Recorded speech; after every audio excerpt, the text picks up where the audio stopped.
Renault, on négocie, appel à la grève générale, à la régie, mais depuis 1 heure, négociation. Le chef de l'État en Lorraine, je suis là pour écouter et pour travailler. Et puis demain, en Égypte, le référendum, Moubarak va succéder à Sadat, polémique Moscou-Washington. Mesdames, Messieurs, bonsoir. Appel à la grève générale pour cette semaine chez Renault, mais il y a négociation. De tout temps, les observateurs de la vie économique et sociale ont appris à regarder de très près tout ce qui se passait à la régie. C'est l'adage bien connu quand Billancourt éternue, la France s'enrhume.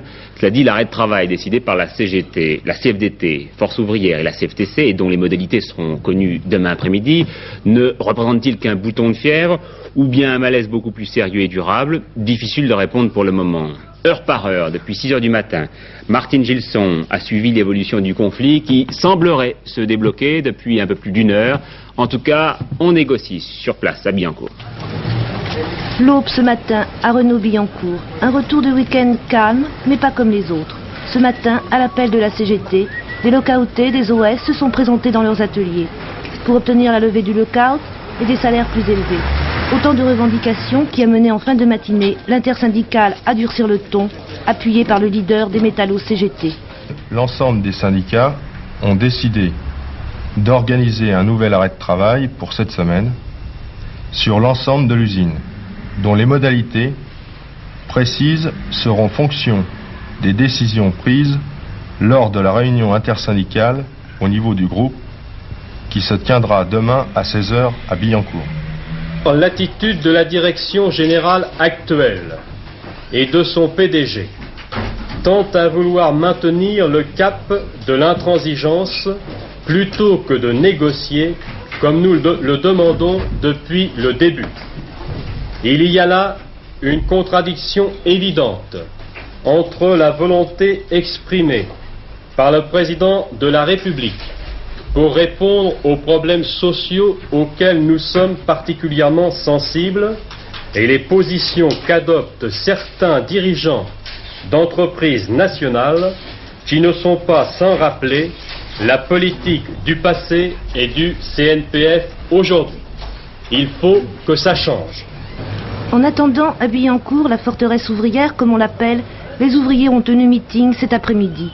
Pour la plupart immigrés, ils veulent certes plus d'argent à la fin du mois, mais surtout, ils refusent de rester OS à vie, comme Mohamed, 35 ans, algérien, soudeur à la régie depuis 10 ans. Bon, un gars qui travaille 35 à 45 heures à la régie et puis il n'a pas quelque chose dans les mains, même pas PA, même pas P2, c'est incroyable aujourd'hui. Vous êtes OS? Je suis OS toujours. Et puis chaque fois qu'on y va à la direction, soit quelque chose pour parler avec les grands chefs et tout, ben, il ne va pas pouvoir parler avec nous, il ferme les portes et puis il la va là-dedans. Mais depuis le 10 mai, depuis que François Mitterrand est président de la République, vous pensiez que ça allait changer? Pour moi, il n'y a rien à changer. Pour moi, je n'ai rien à changer. Vous continuerez à faire grève jusqu'à ce que vous obteniez satisfaction? Je suis obligé, il va continuer la grève jusqu'au bout, hein. Comme les camarades, c'est pareil. Espoir de déblocage, ce soir les négociations ont repris à l'atelier 74, là où sont assemblées les 4L, là où 900 OS ont cessé le travail. On saura demain si cette prise de contact permet ou non de débloquer la forteresse. Oui, pour la Ligue communiste révolutionnaire, le gouvernement doit chasser la direction giscardienne de la régie. Et cette note politique nous rappelle qu'il s'agit là du premier vrai gros conflit social du septennat. Alors doit-on y voir l'ébauche d'une stratégie de la CGT? Comment réagissent ses partenaires syndicaux, Laurent Draffin? En tout cas, ce n'est pas la fin de l'état de grâce, comme certains le disent, parce que ce n'est pas un conflit politique. Les syndicats ont toujours dit qu'ils accompagneraient le changement par des mouvements sociaux si c'était nécessaire. Mais en fait, c'est plutôt un conflit classique. Les ouvriers de l'île Seguin ont des revendications classiques, les primes, promotions, conditions de travail. Et puis ce n'est pas un conflit isolé, puisqu'il y a aussi des débrayages chez Peugeot, à la SNCF, dans une filiale d'Assaut aussi au Bourget. Mais ce conflit, il a lieu dans une situation nouvelle. C'est l'arrivée d'un gouvernement annonciateur de changement. Alors forcément, il y a des attentes. Il y a des attentes dans le domaine des relations dans l'entreprise. À la base, les salariés trouvent que quelque chose devrait changer dans leur vie quotidienne de travail. Or, l'attitude de la hiérarchie est la même, et la hiérarchie est la même. Et puis, il y a des attentes dans le domaine de la négociation, dont le rapport Auroux sur les droits des travailleurs, vient de souhaiter le développement. Chez Renault, bon, elle semble se débloquer, mais au départ, elle était bloquée de façon classique. La direction disait arrêtez la grève, on négocie après. Les syndicats disaient on veut négocier maintenant. Et puis il y a une autre négociation qui est en panne, c'est la négociation sur la durée du travail dans la métallurgie. Or, précisément, chez Renault, on n'a pas encore commencé à négocier sur la durée du travail. Alors la troisième attente, les salariés des entreprises nationalisées, comme Renault, se demandent quand ces entreprises vont commencer à jouer le rôle de moteur du progrès social, dont on parle si souvent ces jours-ci. Et Renault, quand on parle de nationaliser, eh bien, c'est vraiment l'entreprise pilote. La CFDT, ce matin, a fait savoir que les négociations, justement, sur la durée du travail étaient très largement engagées dans la quasi-totalité des 100 branches professionnelles. François Mitterrand en Lorraine, acte 1, Épinal, Saint-Dié, Pont-à-Mousson, Nancy et Metz. L'occasion pour le président de la République de partir à l'écoute du pays. C'était sa première visite officielle en province. Et dès la première étape, il a donné le ton. Nous voulons qu'un puissant mouvement populaire permette le redressement national, a-t-il dit. C'est Jean-Claude Renaud qui suivait pour nous cette première journée lorraine du président. Dompère, Épinal, Saint-Dié, ici, ce voyage marathon est rythmé par les entretiens avec les forces vives de la nation, avec un objectif souvent répété par François Mitterrand. Eh bien, pendant ces 2 jours, je vais surtout vous écouter. Déjà, j'ai pu, en quelques minutes, ici même, le temps d'arriver jusqu'ici, entendre votre voix sur des problèmes pratiques, concrets, ceux qui touchent, monsieur le maire, à la vie de votre population. Et c'est ainsi que je rencontrerai les élus, c'est bien normal, et les représentants de ce que l'on appelle les forces vives, des organisations, celles et ceux qui, dans la vie quotidienne, représentent les intérêts légitimes et ont pour charge de les défendre. Exemple, les représentants du secteur textile, syndicats et patrons. Comme ceux de la filière bois, ce matin à Épinal, ils ont dit au président combien la Lorraine est frappée de plein fouet par la crise. Nouvelle rencontre plus tard à l'abbaye des Prémontrés. Chaque fois, les ministres sont là avec leur dossier. Il s'agit de travailler. Ce n'est pas un voyage d'apparence, a dit le président. Et pour la première fois, les syndicalistes ne manifestent pas derrière un cordon de CRS. Ils dialoguent avec le chef de l'État. Les PDG aussi en témoignent, cet échange entre le président de l'entreprise Pont-à-Mousson et François Mitterrand. C'est une société qui a besoin de garder son état d'esprit d'entreprise au service de l'industrie lorraine et de l'industrie française.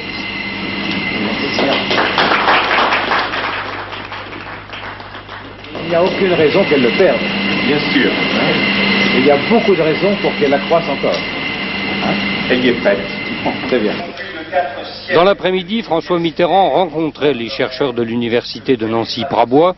Là aussi, il a surtout écouté. Ensuite, à l'hôtel de ville, il a répliqué au scepticisme de l'opposition exprimé par le maire de Nancy, Claude Coulet. Le président de la République a lancé un appel à la confiance. Ce que j'attends, moi personnellement, et en tant que président de la République, non seulement des Lorrains et des Français, c'est précisément qu'ils retrouvent toutes leurs raisons de confiance perdues, et pas perdues seulement depuis quelques semaines, perdues depuis trop longtemps, mais confiance qui doit normalement gagner toutes les autres couches sociales, du moins celles qui font passer le destin de la patrie avant l'intérêt personnel. J'attends en effet de ce grand mouvement populaire qu'il assume le redressement national dont vous avez vous-même décrit l'extrême nécessité.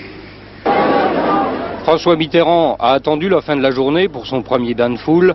Le style de ce voyage est ainsi donné. Quant aux 2 discours importants, ils seront pour demain à Metz et à Longwy.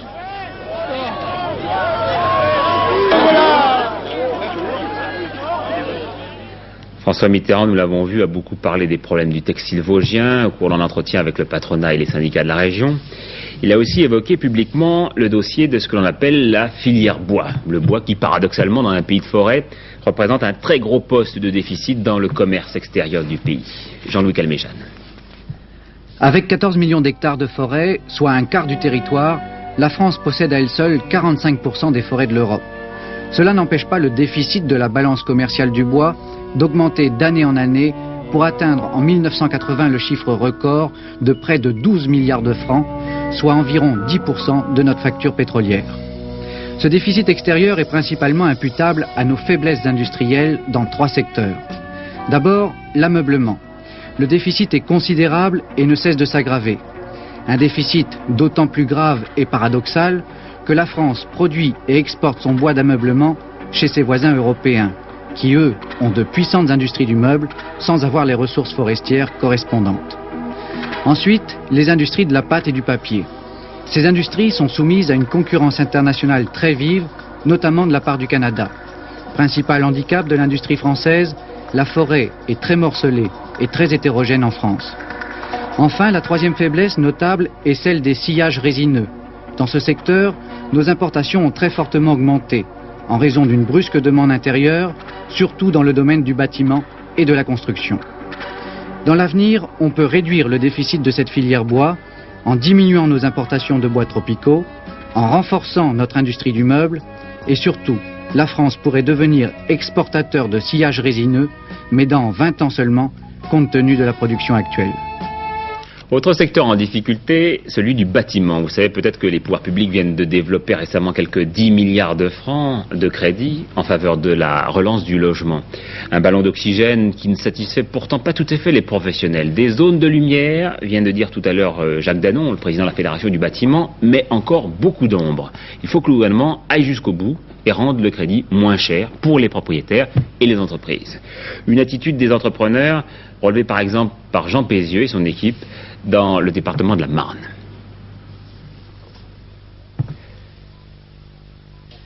L'Agence pour l'emploi, ici à Reims, point de passage obligé pour les chômeurs du bâtiment. Ils étaient 1300 en août dans la Marne, 430 de plus que l'an dernier, surtout des ouvriers non qualifiés, des jeunes et des immigrés. Mais même qualifié, un peintre comme Hervé, 19 ans, a du mal à trouver du travail. Ce jour-là, il fait le circuit habituel, agence, bureau d'intérim, petites annonces, visites de chantier. Et ce jour-là encore, sans succès. Ça fait longtemps que vous cherchez? Ça fait une paire de mois quand même. Qu'est-ce que vous faisiez comme emploi précédent? La peinture. Oui, dans un long chantier? Dans un chantier assez long, oui, quand même. Il a duré combien de temps?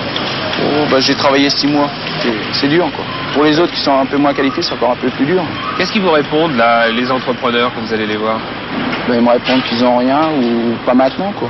Vous vivez comment, là, en ce moment? Avec le chômage. Ça fait combien, ça? Ça fait 210.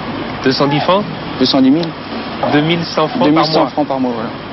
Vous espérez que ça va redémarrer? J'espère pour moi, oui, quand même. Parce que c'est assez longtemps que j'attends. Les gens qui viennent ici, sont-ils, en particulier les jeunes, immédiatement rentables, immédiatement à même de travailler? C'est très rare, ça dépend de leur formation. Certains sont formés par des écoles et là on peut regretter effectivement qu'il n'y ait pas une meilleure collaboration entre l'enseignement et la profession. On se bat pour ça depuis toujours. D'autres ne sont pas formés du tout. L'entreprise les forme. Si cet entrepreneur embauche un peu grâce à des chantiers variés comme ces locaux industriels ici, les autres préfèrent attendre. La situation certes est médiocre, avec cette année en France 8% de logements en moins qu'en 80 et au total 111 000 demandeurs d'emploi dans le bâtiment. Pourtant la demande existe, les maisons en groupe et les immeubles repartent et les crédits arrivent dans les préfectures, des crédits qui doivent relancer la construction. Alors, pourquoi attendre? Nous n'embaucherons pas parce que, si vous voulez, le collectif à lui seul ne suffit pas à assurer une charge de travail suffisante. Donc vous attendez de nouvelles commandes dans la maison individuelle? Absolument. Et si vous ne les avez pas, vous refusez à embaucher alors? Impossible d'embaucher. Oui. Quelle est la raison essentielle? C'est quoi? Vous voulez pas prendre de risques? Nous ne voulons pas prendre de risques parce que embaucher un chantier ne durant que quelques mois, si après ce chantier nous n'avons pas un autre chantier, on ne peut pas débaucher avant une période de 2 ans. Il faudrait donc qu'on assouplisse les règles de licenciement avant 2 ans. Ces 2 ans représentant en gros, si vous voulez, la durée d'un chantier. Bien. Les entrepreneurs de la Marne ne veulent pas embaucher, donc pour l'instant en anticipant la reprise. Plein de bonne volonté, certes, mais prudent. Alors voici maintenant un certain nombre de mesures pratiques qui concernent un grand nombre d'entre vous. Sachez tout d'abord que l'augmentation du taux d'intérêt du livret A de la caisse d'épargne, c'est pour très bientôt. Elle devrait être appliquée dès le 15 octobre, donc cette semaine, et elle passerait à 8,5% contre 7,5% à l'heure actuelle, et non 6,5% comme on a pu le dire. Pour ce qui est de l'impôt chômage, Laurent Fabius, le ministre du Budget, s'est déclaré favorable au relèvement de son taux d'imposition, de son seuil d'imposition, relèvement de 15 000 à 25 000, comme l'avait souhaité le président de la Commission des Finances, Christian Gou. Par ailleurs, on va vers une extension de l'exonération d'impôts pour les bas salaires. Mais pour l'heure, à l'Assemblée, on a encore assisté à un débat avec à la clé une motion de censure présentée par l'UDF, mais apparemment sans grand enthousiasme. Jean-Louis Le Senne. Le moins que l'on puisse dire, c'est que ces motions de censure à répétition ont tendance à lasser les parlementaires. Pratiquement personne dans les couloirs et l'hémicycle pour le moins clairsemé. La dernière fois, les députés UDF avaient raccroché juste à temps une motion RPR.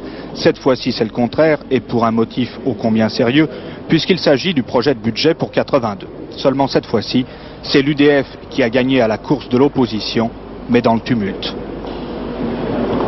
Ce qui compte pour vous, c'est... La parole est à M. Gaudin. La parole est à M. Gaudin, je vous demande de bien vouloir le laisser poursuivre. Ce qui compte pour vous, c'est de faire un pas décisif vers un changement irréversible de société. Peu vous importe que la France s'inspire des méthodes qui aboutissent inévitablement au gaspillage et à la pénurie. Seul vous importe la manière dont vous allez vous approprier le pouvoir économique pour concentrer entre vos mains tous les pouvoirs. C'est de cette logique que procèdent les nationalisations. Mais vous ne pourrez pas suivre très longtemps ce chemin. La motion de censure étant devenue une sorte de rituel, Pierre Mauroy n'a pas voulu attendre avant d'enfourcher son cheval de bataille. Il a répondu du tac au tac à Jean-Claude Gaudin, avant même les explications de vote. Les Français connaissent les objectifs économiques du gouvernement, car ce sont les leurs. L'emploi, le développement industriel. Les Français constatent que le gouvernement s'est donné les moyens de replacer dès 82 notre économie sur la voie d'une croissance plus soutenue et plus équilibrée par un budget actif. Les Français approuvent la rénovation de nos structures économiques et sociales. Ils approuvent la décentralisation et la planification restaurée. Ils approuvent les nationalisations. Ils approuvent les droits nouveaux des travailleurs et le renouveau de notre concertation sociale. Bref, les Français approuvent le changement. Alors certains se posent la question, dans ce système tellement marqué par la suprématie socialiste, comment marquer la législature? Comme en 68, lorsque vous étiez les champions, répondent en chœur les députés de l'actuelle majorité, en harcelant, tout en sachant très bien que le vote final de ce soir n'a aucune importance parce qu'il est connu d'avance. Mais le problème est de savoir si aujourd'hui, harceler pour harceler est le meilleur moyen d'atteindre l'alternance, prochainement, enfin, si c'est possible. Pierre Mauroy qui a par ailleurs dit au Parlement que son gouvernement pourrait être amené à lui demander des moyens exceptionnels de lutte contre le chômage, mais interrogé par Daniel Brem, il a tout de suite ajouté qu'il ne s'agissait pas d'ordonnance, mais d'un arsenal réglementaire et législatif pour une durée de 1 à 4 ans. Demain, à l'Assemblée, début du débat sur les nationalisations. Cela va durer très longtemps, au moins 10 jours. Le Parti communiste a décidé d'approuver le projet gouvernemental. Projet positif, a-t-il dit, mais indemnisation trop généreuse et champ d'application trop étroit. En attendant, un protocole d'accord a été signé entre Pierre Mauroy et le PDG de Matra, Jean-Luc Lagardère. Il prévoit une prise de participation majoritaire de l'État dans le groupe. Selon un sondage du Figaro qui paraîtra demain, 1 Français sur 2 est favorable aux nationalisations, 29% y sont opposés. Le rapport du jour en effet parce que très nombreux sont actuellement les domaines d'exploration du gouvernement en toute chose. Sur la base de ces rapports, des décisions sont ensuite prises. Aujourd'hui donc, un rapport sur le livre, un premier rapport remis par la commission Pingot-Barrault. Son but, aider le livre et donc la lecture par tous les moyens. Monique Atlan. 5000 tonnes de livres détruits, pilonnés. Voilà le problème de l'édition. Une image symbolique qui est aujourd'hui l'ultime conséquence de la crise profonde de l'édition française, une crise rampante qui éclate au grand jour. Prenons l'exemple d'Hachette, numéro 1 de l'édition, mais aussi ce que l'on oublie parfois, son premier diffuseur. Hachette, c'est ici, à Maurepas, le premier centre de distribution du livre en France. Sur ces rayons, 90 millions d'ouvrages stockés, destinés à 25 000 points de vente. Maurepas, avec son déficit de 7 milliards de francs, est actuellement le nœud du problème que traverse une profession aux structures vieillies, incapable de maîtriser ses propres difficultés. Première difficulté, l'emploi. Les concentrations en cascade opérées depuis 2 ans, avec leurs conséquences, ont entraîné une vague de licenciements. 1000 pour l'an passé, et la situation s'aggrave. Si l'on tient compte d'un certain nombre de licenciements qui ont été prononcés ou demandés, comme par exemple chez Lafond derrière nous, au groupe Hachette ou chez Garnier, je pense qu'on atteint le chiffre d'1 millier pour l'année 81, ce qui représente globalement pour un effectif de 13 000 personnes, environ 15% des effectifs, et sont notamment touchés les VRP et les ouvriers. Deuxième difficulté, la distribution. C'est crucial car elle augmente le fossé entre les gros et les petits éditeurs. Actuellement, pour 2700 éditeurs, 5 grands diffuseurs seulement se partagent tout le réseau de la distribution. Un système qui met en péril tous ceux qui le refusent. Depuis 3 mois, les 3/4 des petits diffuseurs ont disparu, ont déposé leur bilan. Et depuis 3 mois, plus d'une centaine de petits éditeurs ont perdu leurs diffuseurs. Et j'en connais plusieurs qui se sont trouvés du jour au lendemain dans l'impossibilité de commercialiser. Et actuellement, on s'imagine que parce qu'on a le droit d'imprimer, il y a une liberté d'expression. S'il n'y a pas de possibilité de distribuer, il n'y a pas de liberté d'expression. C'est un mythe. Cette distribution pénalise donc surtout la qualité de la production, car pour survivre, les éditeurs sont acculés à produire plus de livres à circulation rapide. Des livres envoyés d'office aux libraires qui les payent comptant. C'est grâce à cela que les éditeurs vivent.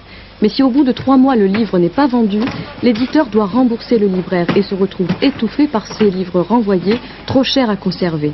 Cette gestion malsaine se retourne contre lui. Ici à Maurepas, 100 000 invendus arrivent chaque jour. Dernier recours, le soldeur qui contribue au sauvetage de certains livres en essayant de trouver une autre clientèle. Je crois que le problème de l'édition et de la distribution vient de là. C'est que on veut tout limiter à la rotation rapide du stock. Alors que la culture, le livre, c'est une question de temps. Il faut savoir acheter un livre aujourd'hui et le vendre dans 5 ans. Pour éviter ce gâchis, le rapport publié aujourd'hui propose 55 mesures pour faire redémarrer la machine. Promotion de la lecture, soutien à l'exportation du livre français et surtout, volonté de faire de l'État l'intermédiaire privilégié d'une profession en mal d'organisation. Oui, la décision gouvernementale sur le sort de Hachette, alliée jusqu'à présent au groupe Matra, est imminente, dit-on. Un dernier mot de politique intérieure, pour vous dire que dans l'opposition, on n'a pas du tout aimé ces propos de Claude Chesson hier soir sur Europe 1. La mort de Sadat fait disparaître un obstacle au rapprochement à l'intérieur de la nation arabe. Indécent, a dit le président Bariani du Parti radical. Dans la majorité, on est gêné également, inopportun, dit le président Schwarzenberg du MRG. Pas très diplomatique, a dit avec un sourire le socialiste Lionel Jospin. Voilà qui nous amène en Égypte, à la veille du référendum qui devrait voir confirmer le successeur, donc M. Moubarak, successeur du président Sadat. Les gens qui sont là autour de moi font partie, bien sûr, des 11 millions d'Égyptiens qui devraient demain aller élire M. Moubarak à la présidence de la République. Je dis devraient parce qu'en fait, en Égypte, vous le savez, il y a toujours une très très forte abstention. Vous allez me dire que cela s'explique puisqu'il n'y a qu'un seul candidat, que ça ne vaut pas la peine de se déplacer. C'est pas tout à fait vrai. D'abord parce que le candidat a tout de même intérêt à recueillir un maximum de suffrages. Ensuite, parce qu'il faut le savoir, le vote est obligatoire en Égypte et que l'abstention est punie d'une livre d'amende. Eh bien, il faut se rendre à l'évidence. En général, le candidat est élu à une majorité écrasante. Presque personne, en tout cas au Caire, ne se déplace. Et personne ne paye d'amende. Il y a donc un arrangement quelque part. Vous me suivez. En tout cas, ce qui est sûr, c'est que demain, M. Moubarak ne perdra rien de son autorité et de son prestige et de sa légitimité du fait de cette abstention. Et à partir de demain, tout procédera de lui parce qu'il sera de toute façon le chef de l'État, le chef du pays. Il faut bien savoir que cette abstention n'a rien d'hostile à l'égard du candidat. Tout le monde se dit que ce n'est pas la peine de se déplacer puisqu'il va être élu et tout le monde espère qu'il sera élu. Mais même l'opposition, d'ailleurs, s'il y a des gens de l'opposition, ils ne se déplacent pas non plus, sachant qu'ils n'ont aucune chance de faire élire quelqu'un d'autre, ni même d'influencer la masse qui, de toute façon, approuve a priori tout ce que fera M. Moubarak. C'est probablement rassurant. Ce qui est à craindre, par contre, demain, c'est probablement, dans cette psychose d'attentats qui sévit dans le pays, c'est une action violente de la part d'un groupe d'extrémistes ou autres qui risqueraient effectivement de profiter de cette situation pour poser une bombe ou un pétard ici ou là dans un bureau de vote. Les forces de sécurité seront donc largement consolidées demain. Nous le verrons d'ailleurs à cet égard à la télévision demain soir. Oui, selon un communiqué officiel, les affrontements d'Assiout la semaine dernière ont fait 53 morts et 108 blessés. Dans le magazine qui va suivre ce journal, toute la rédaction d'Antenne 2, mobilisée pour l'événement, avec Christine Ockrent et Paul Nahon, reviendra sur la transition au Caire et sur la polémique qui s'en est suivie entre Washington et Moscou. Washington veut organiser en Égypte d'importantes manœuvres militaires et l'URSS, jugeant sa sécurité concernée, condamne l'ingérence américaine. Enfin, il faut savoir que 18 officiers de l'armée égyptienne ont été exclus aujourd'hui de l'armée en raison de leur tendance religieuse extrémiste. Émotion toujours très vive dans les syndicats de policiers après la mort de l'inspecteur tué à Saint-Maur. L'assassin était un vagabond. Libération des 2 derniers détenus de l'affaire du hold-up de Condé-sur-Lescaut. Ainsi en a décidé la chambre d'accusation de la Cour de Paris. Notre homme du jour, ce soir, sera un sportif, le monégasque Bellone, qui vient d'être retenu par Michel Hidalgo dans la composition de l'équipe de France, qui affrontera l'Air mercredi après-midi à Dublin. Bellone, qui, vous le voyez, est avec Girard de Bordeaux, le vrai bleu, les 2 seuls vrais bleus de cette équipe tricolore. Bellone, qui a 19 ans, fait une ascension foudroyante dans le football français. Lionel Chamoulot. Bruno Bellone, c'est lui qui a écarté Didier Six de l'équipe de France. 19 ans, 1m74 pour 68 kg, solidement campé sur ses jambes, le monégasque représente le véritable ailier de débordement. Rapide, décroché court, inattendu, son arme absolue reste la frappe de balle. L'ascension de Bellone dans la hiérarchie du football français est ultra rapide. Il y a encore quelques mois, le monégasque évoluait en 3e division. Gérard Banit, son entraîneur de club, dit de lui que c'est l'attaquant type, explosif, insaisissable, au sens du but, inné. Toutes ces qualités n'ont bien sûr pas laissé Michel Hidalgo insensible. Six décevant face à la Belgique, le sélectionneur a donc fait appel à Bellone. Il sait le monégasque inexpérimenté au plan international, mais il compte sur son culot pour inquiéter les Irlandais. Bellone est en période de réussite, explique Hidalgo. Il a aussi cette forme d'insouciance qui peut lui permettre de ne pas être écrasé par cette charge. Sans oublier une frappe de balle exceptionnelle, bien utile si on veut marquer des buts. Il est vrai que marquer des buts mercredi après-midi à Dublin, ce ne serait pas une mauvaise idée pour l'avenir de Bellone et de l'équipe de France. Voilà, et puis en tennis, dans le tableau final de la Coupe Davis 82, la France n'a pas de chance. Elle tombe sur l'Argentine avec Villas et Claire. 2 nouveaux journaux, tout d'abord Jeune Afrique, l'économie, et puis Influence, un hebdomadaire d'information privilégiée, comme on dit. La météo maintenant avec Laurent Bourmède, de retour. Oui, et le sale temps, lui, continue avec une petite amélioration demain, mais toute relative, car vous allez le voir, il fera de plus en plus froid après le temps frais. Voilà le froid qui arrive. Il faut dire que les nuages partent de l'Atlantique, ils traversent, en partant des États-Unis, tout l'Atlantique et déboulent chez nous à la vitesse de 60 km à l'heure et se succèdent tous les 36 heures à peu près. Le résultat pour demain, le voilà. D'abord, région par région, sur les Charentes, le sud-ouest et les Pyrénées, un temps encore très couvert le matin avec des pluies, cela s'améliorera lentement dans la journée. Extrême sud-est, de l'autre côté là-bas, là encore un temps très nuageux, amélioration dans la journée. Entre les deux, sur les côtes de la Méditerranée et près du golfe du Lion en particulier, plus d'éclaircies là tout de même. Il faut dire que le Mistral et la Tramontane souffleront quelque peu. Remontons au nord si vous le voulez bien, de la Manche orientale au nord-est, au nord des Alpes et au nord du Massif central, un temps très instable, beaucoup de nuages, quelques courtes éclaircies et de nombreuses averses. Bref, il ne fera pas très beau. Sur le reste des régions, c'est-à-dire sur la Bretagne, le centre, les Pays de la Loire en particulier, des éclaircies un peu plus longues et encore des averses, toujours le vent près des côtes de la Manche et de la mer du Nord et sur l'Atlantique. Enfin, regardez l'apparition de ce petit symbole-là, la neige, et oui, qui va revenir en moyenne montagne, en particulier sur le nord des Alpes et peut-être du Massif central. Enfin, pour terminer, je vous parlais de la neige, donc on va parler des températures. Vous allez voir que si l'après-midi ce n'est pas gai, le matin c'est carrément très triste dans le nord, avec 4 degrés, 5 degrés, 6 degrés. Il n'y a que le sud-ouest avec la pluie qui va connaître des températures plus douces le matin, ainsi que le sud-est. Enfin, pendant que vous consultez l'agenda de demain, je vous signale qu'après-demain, mercredi, une nouvelle vague de pluie arrivera sur l'ouest et envahira toutes les régions. Et ce triste temps va continuer sans doute pendant encore plusieurs jours. Voilà, Patrick. Pas joyeux. À 20h35, affaire vous concernant, le magazine que nous avons réalisé donc sur les conséquences de la mort du président Sadat. À 23h, Jacques Malinaud pour le tout dernier journal de la rédaction d'Antenne 2. Et puis demain, Antenne de midi, présenté par Philippe Labro. Et puis nous nous retrouvons, si vous le voulez bien, demain à 20h. Bonsoir à tous.